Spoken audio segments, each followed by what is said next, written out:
भौमासुर का उद्धार और 16,100 राजकन्याओं के साथ भगवान का व्यवहार। राजा परीक्षित ने पूछा, भगवान श्री कृष्ण ने भौमासुर को, जिसने उन स्त्रियों को बंदी गृह में डाल रखा था, क्यों और कैसे मारा? आप कृपा करके सारंग धनुषधारी भगवान श्री कृष्ण का वह विचित्र चरित्र सुनाइए। श्री सुखदेव जी ने कहा, परीक्षित, भौमासुर ने वरुण का छत्र, माता अदिति के कुंडल और मेरु पर्वत पर स्थित देवताओं का मणि पर्वत नामक स्थान छीन लिया था। इस पर सबके राजा इंद्र द्वारका में आए और उसकी एक एक करतूत उन्होंने भगवान श्री कृष्ण को सुनाई।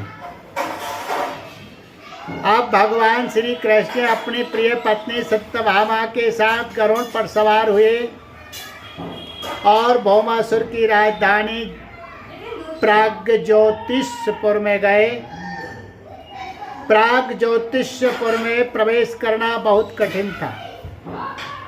पहले तो उसके चारों ओर पहाड़ों की किलेबंदी थी, उसके बाद शस्त्रों का घेरा लगाया हुआ था, फिर जल से भरी खाई थी, उसके बाद आग या बिजली की चारदीवारी थी और उसके भीतर वायु गैस बंद करके रखा गया था। इससे भी भीतर मुरदैत्य के नगर के चारों ओर अपने 10,000 घोर एवं सुदृढ़ फंदे जाल बिछा रखे थे। भगवान श्री कृष्ण ने अपनी गदा की चोट से पहाड़ों को तोड़ फोड़ डाला और शस्त्रों की मोर्चेबंदी को बाणों से छिन्न भिन्न कर दिया। चक्र के द्वारा अग्नि, जल और वायु की चार दीवारियों को तहस नहस कर दिया और मुरदैत्य के फंदों को तलवार से काट कूट कर अलग कर रख दिया। जो बड़े बड़े यंत्र मशीनें वहां लगी हुई थी, उनको तथा वीर पुरुषों के हृदय को शंखनाद से विदीर्ण कर दिया और नगर के परकोटे को गदाधर भगवान ने अपनी भारी गदा से ध्वंस कर डाला। भगवान के 5 जन्य शंख की ध्वनि प्रलयकालीन बिजली की कड़क के समान महाभयंकर थी। उसे सुनकर मुरदैत्य की नींद टूटी और वह बाहर निकल आया। उसके 5 सिर थे और अब तक वह जल के भीतर सो रहा था। वह दैत्य प्रलयकालीन सूर्य और अग्नि के समान प्रचंड तेजस्वी था। वह इतना भयंकर था कि उसकी ओर आंख उठाकर देखना भी आसान काम नहीं था। उसने त्रिशूल उठाया और इस प्रकार भगवान की ओर दौड़ा जैसे सांप गरुड़ पर टूट पड़े। उस समय ऐसा मालूम होता था मानो वह अपने 5 मुखों से त्रिलोकी को निगल जाएगा। उसने अपने त्रिशूल को बड़े वेग से घुमाकर गरुड़ जी पर चलाया और फिर अपने 5 मुखों से घोर सिंहनाद करने लगा। उसके बाद सिंहनाद का महान शब्द पृथ्वी, आकाश, पाताल और 10 दिशाओं में फैलकर सारे ब्रह्मांड में भर गया। भगवान श्री कृष्ण ने देखा कि मुरदैत्य का त्रिशूल गरुड़ की ओर वेग से आ रहा है, तब अपना हस्त कौशल दिखाकर फुर्ती से उन्होंने 2 बाण मारे, जिनसे वह त्रिशूल कट कर 3 टुकड़े हो गया। इसके बाद ही मुरदैत्य के मुखों में भी भगवान ने बहुत से बाण मारे। इससे वह दैत्य अत्यंत क्रुद्ध हो उठा। उसने भगवान पर अपनी गदा चलाई, परंतु भगवान श्री कृष्ण ने अपनी गदा के प्रहार से मुरदैत्य की गदा को अपने पास पहुंचने के पहले ही चूर चूर कर दिया। अब वह अस्त्रहीन हो जाने के कारण अपनी भुजाएं फैलाकर श्री कृष्ण की ओर दौड़ा और उन्होंने खेल खेल में ही चक्र से उसके 5 सिर उतार लिए। सिर कटते ही मुरदैत्य के प्राण पखेर उड़ गए और वे ठीक वैसे ही जल में गिर पड़ा जैसे इंद्र के वज्र से शिखर कट जाने पर कोई पर्वत समुद्र में जा गिर पड़ा हो। मुरदैत्य के 7 पुत्र थे, ताम्र, अंतरिक्ष, श्रवण, विभावसु, वसु, नवश्वान और अरुण। ये अपने पिता की मृत्यु से अत्यंत शोकाकुल हो उठे और फिर बदला लेने के लिए क्रोध से भरकर शस्त्रास्त्र से सुसज्जित हो गए तथा पीठ नामक दैत्य को अपना सेनापति बनाकर भौमासुर के आदेश से श्री कृष्ण पर चढ़ाए। वे वहां आकर बड़े क्रोध से भगवान श्री कृष्ण का बाण खड़ग भगवान श्री कृष्ण पर बाण, खड़ग, गदा, शक्ति, रिष्टि और त्रिशूल आदि प्रचंड शस्त्रों की वर्षा करने लगे। परीक्षित, भगवान की शक्ति अमोघ और अनंत है। उन्होंने अपने बाणों से उनके कोटि कोटि नस्त्रास्त्र तिल तिल करके काट गिराए। भगवान के शस्त्र प्रहार से सेनापति पीठ और उसके साथी दैत्यों के साथ जांघें, भुजा, पैर और कवच कट गए और उन सभी को भगवान ने यमराज के घर पहुंचा दिया। जब पृथ्वी के पुत्र नरकासुर भौमासुर ने देखा कि भगवान श्री कृष्ण के चक्र और बाणों से हमारी सेना और सेनापतियों का संहार हो गया, तब उसे असाह क्रोध हुआ। वे समुद्र तट पर पैदा हुए, बहुत से मत वाले हाथी की सेना लेकर नगर से बाहर निकला। उसने देखा कि भगवान श्री कृष्ण अपनी पत्नी के साथ आकाश में गरुड़ पर स्थित है। जैसे सूर्य के ऊपर बिजली के साथ प्रकाश, वर्षाकालीन श्याम मेघ शोभायमान हो। भौमासुर ने स्वयं भगवान के ऊपर शतघ्नी नाम की शक्ति चलाई और उसके सब सैनिकों ने भी एक ही साथ उन पर अपने अपने अस्त्र शस्त्र छोड़े।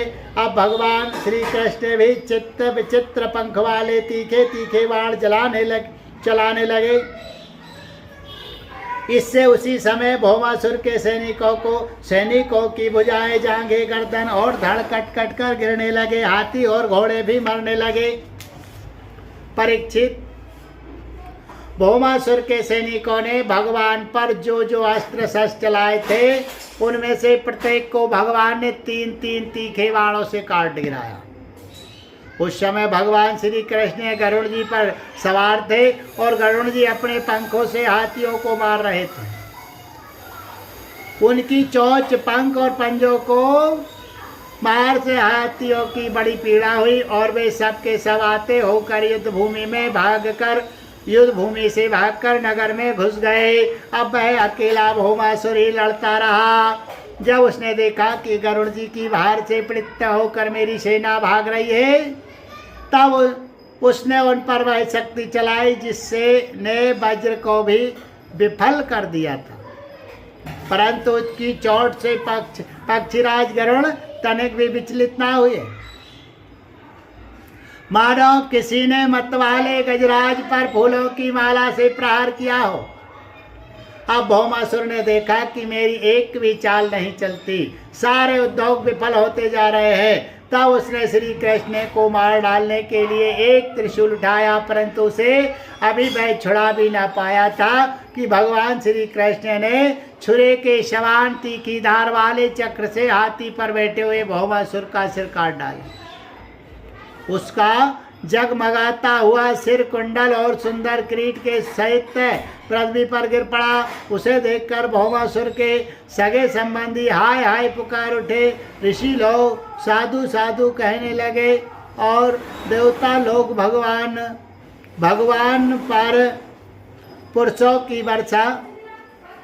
की वर्षा करते हुए स्तुति करने लगे। अब पृथ्वी भगवान के पास आई। उसने भगवान श्री कृष्ण के गले में वैजयंती के साथ वनमाला पहना दी और अदिति माता के जगमगाते हुए कुंडल जो तपाए हुए सोने के एवं रत्न जड़ित थे भगवान को दे दिए तथा वरुण का छत्र और साथ ही एक महामणि भी उनको दी। राजन, इसके बाद पृथ्वी देवी बड़े बड़े देवताओं के द्वारा पूजित विश्वेश्वर भगवान श्री कृष्ण को प्रणाम करके हाथ जोड़कर भक्ति भाव से भरे हृदय से उनकी स्तुति करने लगी। पृथ्वी देवी ने कहा, शंख चक्र गदाधारी देव देवेश्वर, मैं आपको नमस्कार करती हूँ। परमात्मन, आप अपने भक्तों की इच्छा पूर्ण करने के लिए उसी के अनुसार रूप प्रकट किया करते हैं। आपको मैं नमस्कार करती हूँ प्रभु। आपकी नाभि से कमल प्रकट हुआ है, आप कमल की माला पहनते हैं, आपके नेत्र कमल से खिले हुए और शांतिदायक है। आपके चरण कमल के समान सुकुमार और भक्तों के हृदय को शीतल करने वाले हैं। आपको मैं बार बार नमस्कार करती हूँ। आप समग्र ऐश्वर्य, धर्म, यश, संपत्ति, ज्ञान और वैराग्य के आश्रय है। आप सर्वव्यापक होने पर भी स्वयं वासुदेव नंदन के रूप में प्रकट है। मैं आपको नमस्कार करती हूँ। आप ही पुरुष है और समस्त कारणों के भी परम कारण है। आप स्वयं पूर्ण ज्ञान स्वरूप है। मैं आपको नमस्कार करती हूँ। आप स्वयं तो है जन्म रहित, परंतु इस जगत के जन्मदाता आप ही है। आप ही अनंत शक्तियों के आश्रय ब्रह्म है। जगत का जो कुछ भी आकार कारणमय रूप है, जितने भी प्राणी या अप्राणी है, सब आपके ही स्वरूप है। परमात्मा, आपके चरणों में मेरे बार बार नमस्कार प्रभु। जब आप जगत की रचना करना चाहते हैं तब उत्कट रजोगुण को, और जब इसका प्रलय करना चाहते हैं तब तमोगुण को, तथा जब इसका पालन करना चाहते हैं तब सत्वगुण को स्वीकार करते हैं। परंतु यह सब करने पर भी आप इन गुणों से ढकते नहीं, लिप्त नहीं होते। जगतपते, आप स्वयं ही प्रकृति, पुरुष और दोनों के संयोग वियोग के हेतु का द्वार हेतु काल है तथा उन तीनों से परे भी है। भगवान, मैं पृथ्वी, जल, अग्नि, वायु, आकाश, पंच तन्मात्राएं, मन, इंद्रिय और इंद्र और इनके अधिष्ठात्र देवता, अहंकार और महतत्व कहाँ तक कहूँ, ये संपूर्ण चराचर जगत आपके अद्वितीय स्वरूप में भय के कारण ही पृथक प्रतीत हो रहा है। शरणागत भय भंजन प्रभु, मेरे पुत्र भौमासुर का ये पुत्र भगदत्त अत्यंत भयभीत हो रहा है। मैं इसे आपके चरण कमलों की शरण में ले आई हूँ प्रभु। आप इसकी रक्षा कीजिए और इसके सिर पर अपना बहकर कमल रखिए, जो सारे जगत के समस्त पाप तापों को नष्ट करने वाला है। श्री सुखदेव जी कहते हैं, परीक्षित, जब पृथ्वी ने भक्ति भाव से विनम्र होकर इस प्रकार भगवान श्री कृष्ण की स्तुति प्रार्थना की, तब उन्होंने भगदत्त को अभेदान दिया और भौमासुर के समस्त संपत्तियों से संपन्न महल में प्रवेश किया। वहां जाकर भगवान ने देखा कि भौमासुर ने बलपूर्वक राजाओं से 16,000 राजकुमारियां छीन कर अपने यहाँ रख छोड़ी थी। जब उन राजकुमारियों ने अंतपुर में पधारे हुए नरश्रेष्ठ भगवान श्री कृष्ण को देखा तब वे मोहित हो गई और उन्होंने उनकी अहेतुक की कृपा तथा अपना सौभाग्य समझकर मन ही मन भगवान को अपने परम प्रियतम पवित्र के रूप में वर्ण किया। उन राजकुमारियों में से प्रत्येक ने अलग अलग अपने मन में यही निश्चय किया कि ये श्री कृष्ण ही मेरे पति हो और विधाता मेरी इस अभिलाषा को पूर्ण करे। इस प्रकार उन्होंने प्रेम भाव से अपना हृदय भगवान के प्रति निछावर कर दिया। तब भगवान श्री कृष्ण ने उन राजकुमारियों को सुंदर सुंदर निर्मल वस्त्राभूषण पहनाकर पालकियों से द्वार का भेज दिया और उसके साथ ही बहुत से खजाने, रथ, घोड़े तथा अतुल संपत्ति भी भेजी। ऐरावत के वंश में उत्पन्न हुए अत्यंत ऐरावत चार दांतों वाले सफेद रंग के 64 हाथी भी भगवान ने वहां से द्वारका भेजे हैं। इसके बाद भगवान श्री कृष्ण अमरावती में स्थित देवराज इंद्र के महलों में गए। वहाँ देवराज इंद्र ने अपनी पत्नी इंद्राणी के साथ सत्यभामा जी और भगवान श्री कृष्ण की पूजा की। तब भगवान ने अदिति के कुंडल उन्हें दे दिए। वहां से लौटते समय सत्यभामा जी की प्रेरणा से भगवान श्री कृष्ण ने कल्प वृक्ष उखाड़ कर गरुड़ पर रख लिया और देवराज इंद्र तथा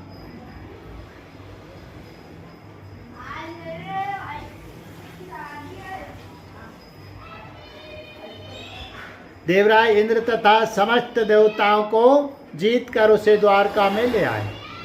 भगवान ने उसे सत्यभामा के महल के बगीचे में लगा दिया। इससे उस बगीचे की शोभा अत्यंत बढ़ गई। कल्प वृक्ष के साथ उसके गंध और मकरंद के लोभी भौरे स्वर्ग से द्वारका में चले आए थे। परीक्षित देखो तो सही, जब इंद्र को अपना काम बनाना था तब तो उन्होंने अपना सिर झुकाकर मुकुट की नोक से भगवान श्री कृष्ण के चरणों का स्पर्श करके उनसे सहायता की भिक्षा मांगी थी। परंतु जब काम बन गया तब उन्होंने उन्हीं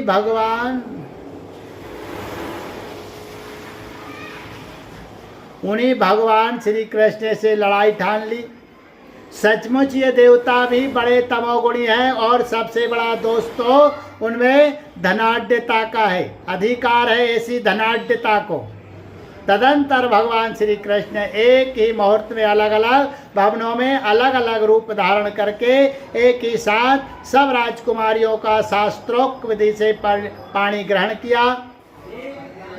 सर्वशक्तिमान अविनाशी भगवान के लिए इसमें आश्चर्य की कौन सी बात है। परीक्षित, भगवान की पत्नियों के अलग अलग महलों में ऐसी दिव्य सामग्रियां भरी हुई थी जिनके बराबर जगत में कहीं भी और कोई भी सामग्री नहीं है। फिर अधिक की तो बात ही क्या है। उन महलों में रहकर मति गति के परे की लीला करने वाले अविनाशी भगवान श्री कृष्ण अपने आत्मानंद में मग्न रहते हुए लक्ष्मी जी की अंश स्वरूपा उन पत्नियों के साथ ठीक वैसे ही विहार करते थे जैसे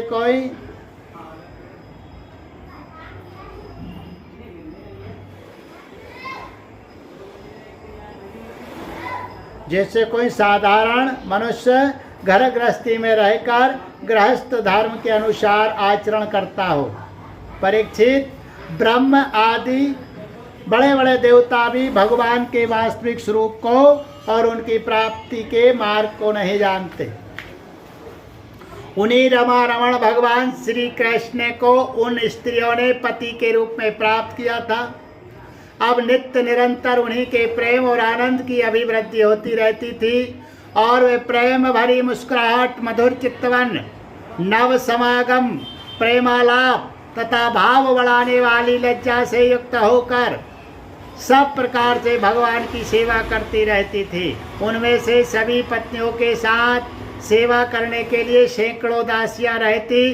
फिर भी जब उनके महल में भगवान पधारते तब वे स्वयं आगे जाकर आदर पूर्वक उन्हें लिवा लाती, श्रेष्ठ आसन पर बैठाती, उत्तम सामग्रियों से पूजा करती, चरण कमल पखारती, पान लगाकर खिलाती, पांव दबाकर संभार थकावट दूर करती, पांव दबाकर थकावट दूर करती, पंखा झलती, इत्र फुलेल चंदन आदि लगाती, फूलों के हार पहनाती, केश संवारती, सुलाती, स्नान कराती और अनेक प्रकार के भोजन कराकर अपने ही हाथों भगवान की सेवा करती है। बोलिए गोविंद गोपाल कृष्ण भगवान की जय।